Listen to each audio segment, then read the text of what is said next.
Hey everyone, welcome to my channel. My name is Alina and I'm your Russian teacher. Today I want to answer your questions about the Russian language. About 2 weeks ago, I had a post in my Telegram channel where I asked for your questions. I chose 11 of them. But don't worry, we will have more videos like these, so everyone will have a chance to get an answer for their questions. And let's begin.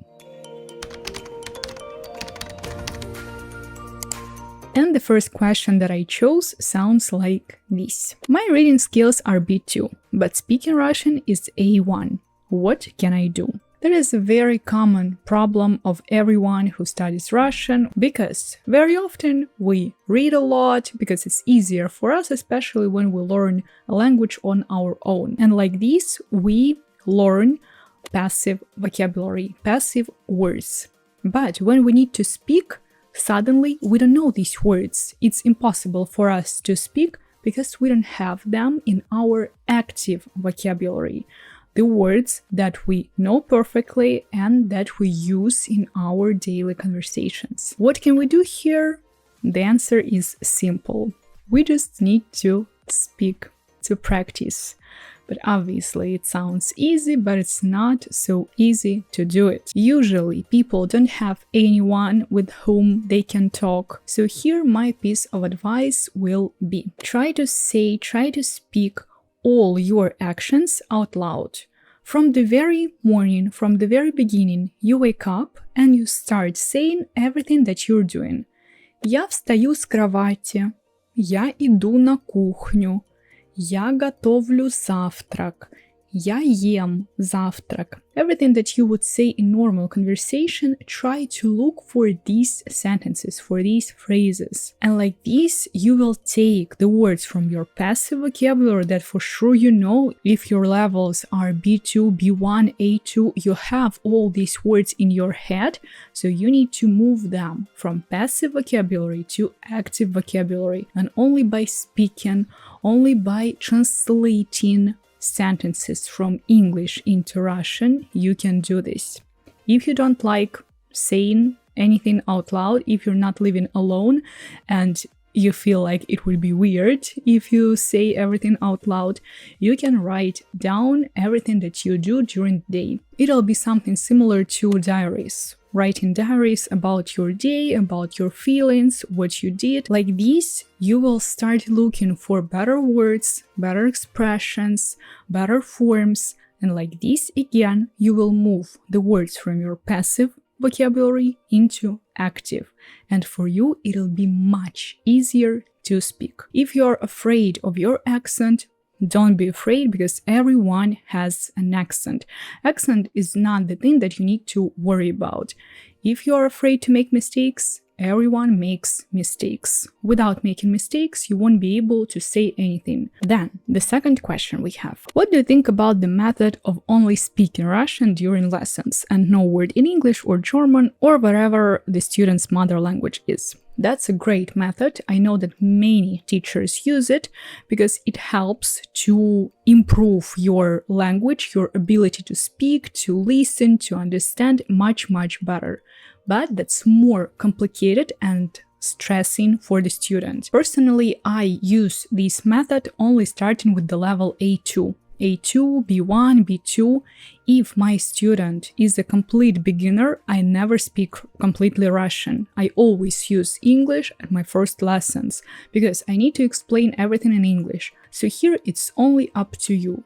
If you think that you're not ready, you don't want to be more stressed at lessons that you are already, especially because Russian is not easy. You need to understand grammar, you need to remember this grammar and to use it correctly. If you understand that for you it's not working, try to find a teacher who speaks English. Or if you think the opposite, if you don't want to speak English, if you want to completely dive into Russian and to be more stressed, then obviously you can choose a teacher who speaks only Russian. The next question that I chose is: what are the chances of becoming fluent in reading, writing, speaking Russian if you're studying without a teacher? The chances are high, really high. especially if you are motivated, especially if you have a special goal, then you can do everything without a teacher. Obviously, with a teacher, it would be a little bit easier because teacher knows methodology. They give you every materials that you need, especially if teachers are responsible. They will provide you with all the books that you need, with all the materials, with different videos, songs, all the stuff that you need for learning, for improving as fast as possible. When you are studying on your own, you should understand what you have to do first, what grammar topics you take first, because it's not that simple to understand how the language, how our system of the language works. Usually only teachers know that. Then the next question, people always ask this question because that's important. If I only learned vocabulary and no grammar, and let's say only use infinitives, would people understand me? Short answer, yes. Long answer, if you want to sound like Kevin from The Office, you should do it. Me mechanic not speak English, but he know what me mean when me say car no go, and we best friends. So me think, why waste time, say lot word when few word do trick? Do you understand him? Yes, perfectly. Do you like it? Yes, it sounds funny, but do you want to sound like him? I doubt that. So here, obviously, you choose. I always prefer to teach grammar because without grammar, you can learn basic phrases, you can say basic phrases, and it's not a big deal if you say a really simple sentence without any grammar. Я хотеть есть. Я хотеть мороженое. Я читать книга. If you say everything without the grammar at the level A1, people will understand you, no problem. But if you want to improve, if you want to sound better, if you want to use more complicated phrases, it won't be possible. Because when you try to say something more complicated, it requires the use of more words, of more grammar, and like this, people probably won't understand you. Especially the problem can be for you that at first you don't want to learn any grammar, you memorize everything the way it is in the basic form, but then you realize that you want to sound more natural, you want to use more complicated phrases, and for you it'll be more complicated because you already got used to say all this stuff in the basic form. So to relearn everything that you learned before is more complicated than learn it correctly from the very beginning. I always say it, it's more complicated. So if you have a chance to start speaking correctly from the very beginning, better do it. The next question is there any disadvantage of online lessons in comparison to lessons in person? Actually, no. For me, especially because I had lessons in person, I had lessons online, and I chose to work online because for me, it's more comfortable. For my students, it's more comfortable. You don't have to waste any time on the road. You don't have to stay on traffic when you go to the university, when you go to the cafe where you have lessons with the teacher. It's perfect for you because you just open your laptop, you're using your computer, and that's it. That's 1 minute before the lesson, you need to prepare for the lesson, and that's it. That's perfect for everyone, especially now when we don't have enough time, when everybody works, and like this, it's more comfortable. Especially because now we have all the materials that we need. We can play during the lessons because we have different boards, we have different documents where we can work together. My students see what I'm doing on the document, I see what my students do on the document. Different quizzes, different games, all this stuff is possible online. Then the next question. Dear Alina, my question would be, are there many different dialects of the Russian language? Or the spoken Russian from Kaliningrad to Khabarovsk is pretty much the same?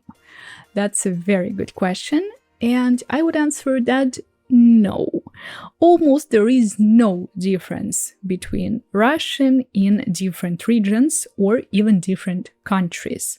There are so-called different way of speaking, way of pronouncing some sounds. Usually we talk about vowels. Vowels or such consonants as g, h, this stuff is kind of regional. For example, in Moscow, people tend to emphasize the letter a in the words. So when the word is молоко. People from Moscow usually emphasize this молоко. In some regions, this is not that emphasized. Also in the south, where I live, we have some sounds, some small, really small differences. And if you are not a professional, especially professional musician that can hear perfectly all the differences in sounds, you won't be able to get it, you won't be able to hear this difference. For example, I don't see any difference in people's speaking. I don't know when people are from Siberia, when people are from St. Petersburg, when people are from Moscow. I cannot hear this difference because I don't have perfect listening skills, and that's why I cannot hear the difference. So for me, everybody speaks Russian exactly the same way. Then the next question. What's more important to learn first? Prefixes meaning or grammar? Cases, aspects? For sure, cases and aspects.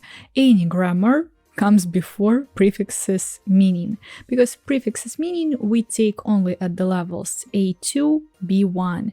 That's a pretty complicated topic and we never take it at the very beginning. So the system, how you learn the grammar, is usually that you take genders, plural form, cases, aspects, and verbs of motion. Only after verbs of motion you take prefixes of the verbs of motion, and only after these prefixes you take general prefixes of other verbs. Like this, you need to study Russian grammar. The next question also is important and interesting. Where can we find natives to have calls, informal conversations? I personally used two applications, Tandem and HelloTalk. I liked Tandem more because it's more made for learning languages, for practicing, and I know many of my students also used it and they actually found their people with whom they have calls, conversations, chats, just to practice Russian and other languages. So these two applications, I use them and I can recommend them to you as well.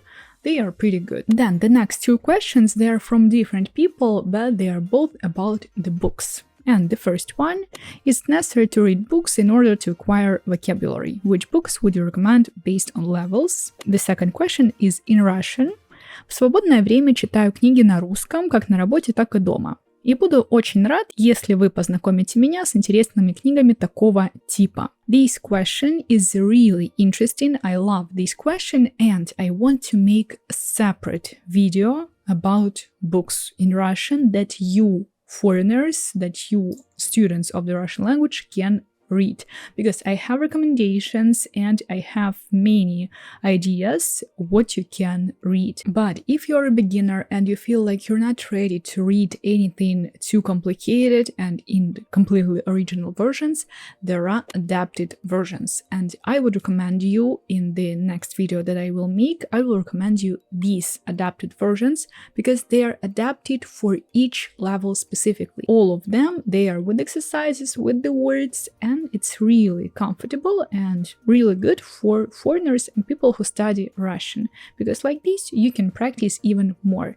And yes, that's a great way to acquire some vocabulary, but again, it'll be mostly passive vocabulary. If you want to make it active, you need to use it as soon as you learn the word, the combination, and much better to learn combinations, specific combinations from these books, not just the separate words. Because if you learn separate words, probably they will stay in your passive vocabulary. Okay, the next question would be, I'm using a wide variety of learning approaches and can understand most listening lessons and exercises, but in the real world I get brain freeze. Most native speakers talk so fast that to my ears it sounds like the fast click-tick-clack of a train. Yes, that is true. What would you suggest to increase my listening comprehension to native speakers? Same piece of advice that I gave before. For improving speaking, speak. Here to improve your listening comprehension, listen. You see, it's not that complicated. But to be serious, yes, that is exactly what I would suggest. You need to start to listen most of the things that natives are making. It would be movies, songs, short videos, advertisements, anything that is made by natives for natives, not for students, because when we make something for students, obviously we make it easier. And exactly as you said, when you get to the real world, you won't understand a thing because you are used to slow speech, to easy words, but in real world we use different stuff. You just need to find movies, TV shows with Russian subtitles. At first you can watch them obviously with Russian subtitles, and like this, when you listen and when you read at the same time, you will get used to it. You will understand what word sounds like it's written because you already know how to read, and when you see these subtitles, it'll be easier for you to catch what people are saying. And then the second time, you try to watch the same movie, the same TV show without subtitles. I did that when I was learning other languages. I did that with Spanish, Portuguese, and French. But I know that my students actually recently, they gave me a different idea. Some of them, for the first time, watch the movie without subtitles and try to understand how much they understand from the movie, and then the second time they watch the movie with subtitles. So the other way around. I never did that, but it sounds really interesting for me, and probably I'm gonna try it too.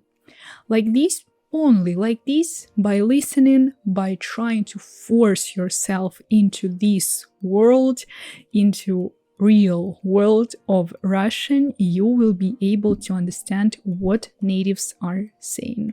You can find these videos with subtitles on YouTube, or I know that my students watch Russian movies on Russian websites like Kinopoisk or Start. You can pay for these applications using PayPal, and like this you will get a huge library of movies, of stuff where you can watch Russian movies with Russian subtitles. If you don't want that, I have my Patreon page where I post 2 listening exercises during the week. One is the Russian song with the exercises, and another one, a Russian video, short video, usually 1 or 2 minutes, also with exercises.